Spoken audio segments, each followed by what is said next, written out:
Hello and welcome to Zoggin'Git. This is a new channel and my first upload. I wanted to share some of my passion for the Warhammer universe, and I thought I would start where I first started back in 1999.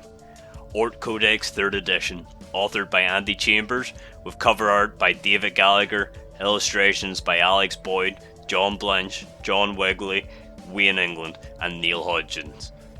Inside this book for me was the trigger that started this obsession, and it is with this excerpt about an orc called Grubnats and what it took to stay the boss that really hooked me in.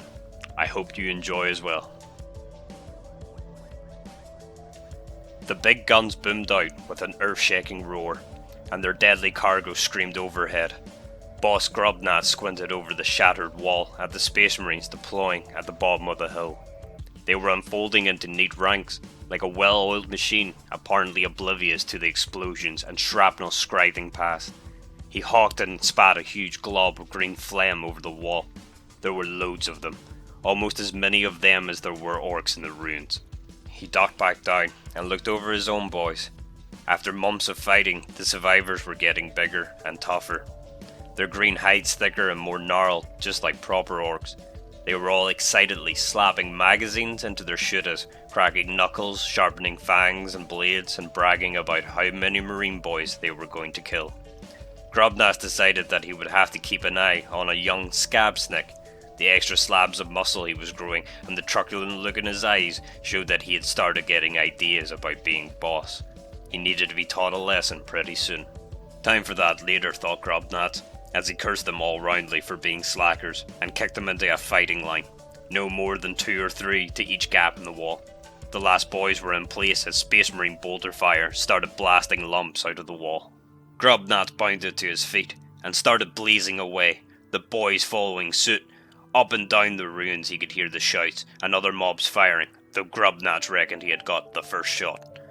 The noise alone was incredible. It pounded at his ears like a tribe of insane drummers. Great daggers of flame stabbed out from their shooters, and hot shell casings spewed everywhere. The resulting storm of fire whipped across the armoured ranks, and sparks flew as shots ricocheted off the Space Marines' armour. Some of them fell, but the line kept stubbornly advancing. There was a flash and a roar, a split second before Grubnats found himself hurled to the ground.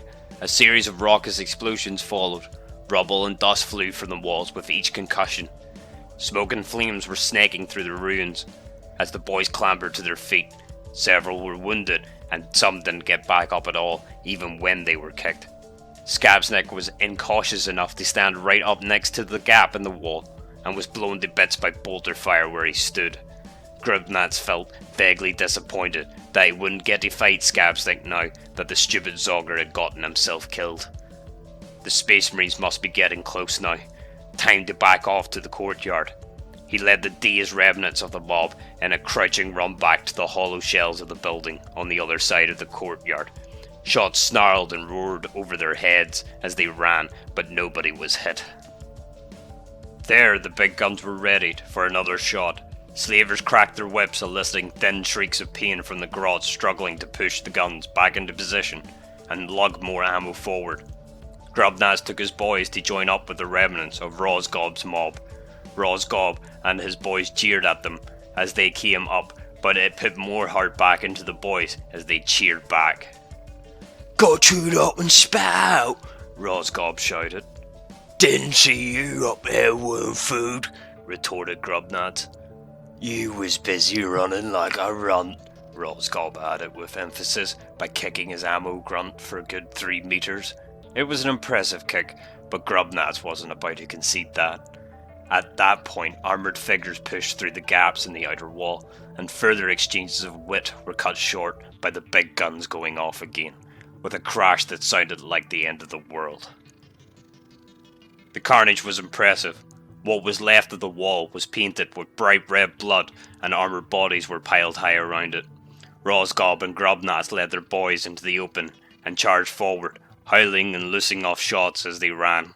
The surviving Space Marines didn't run for it or even back away, though Grubnats had fought Space Marines before, so he didn't really expect them to. Instead, they levelled their bolters and started firing. Boys were blown apart, left and right and centre, but they kept going. Grubnat boys wasn't about to be outdone by Rosgob's scum. As they were about to barrel into the Space Marines, a huge chunk of wall tumbled inward and the massive armoured shape of a dreadnought lurched through the gap with his cannon blazing at the charging mobs. Without pause, the dreadnought ploughed into Rosgob's mob like a juggernaut and almost disappeared as orcs hurled themselves at it. The Space Marines charged to protect their dreadnought, and in an instant the whole courtyard had dissolved into a sprawling hand-to-hand combat.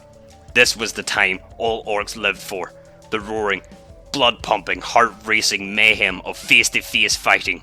Grubnats brought his own chopper down on the helm of the first Space Marine he reached, but it glanced off the shoulder plate. The Space Marine raised a bolt pistol and blew a big chunk out of Grubnat's shoulders, which stung like crazy, but it made him really mad. Grubnat struck back with a roar, hitting at the joints in the Space Marine's armour. Elbows, knees, neck, that's where they were vulnerable. In a few quick chops, the Space Marine was face down in the mud, and Grubnats was blasting the slugget into the back of another one his boys were having trouble with. Ricochets flew wildly, but one shot hit something vital, and the Space Marine crumpled. Grubnats' arm was starting to stiffen now, from the wound, but his blood sang with the joy of violence. Too much to take notice. He blazed away with his slugger, reveling in the solid kick of it each time it fired. When it was empty, he threw it at the dreadnought, which was busy ripping bits off the last of Rosgob's boys. He roared with laughter and swung his chopper to split the skull of a Space Marine who was trying to get at his feet. This was the life. Thanks for taking the time to watch this video. I hope you join next time as I take a further look at the orcs in the Warhammer 40,000 universe. And until next time, remember, Don't be a Zoggin'Git.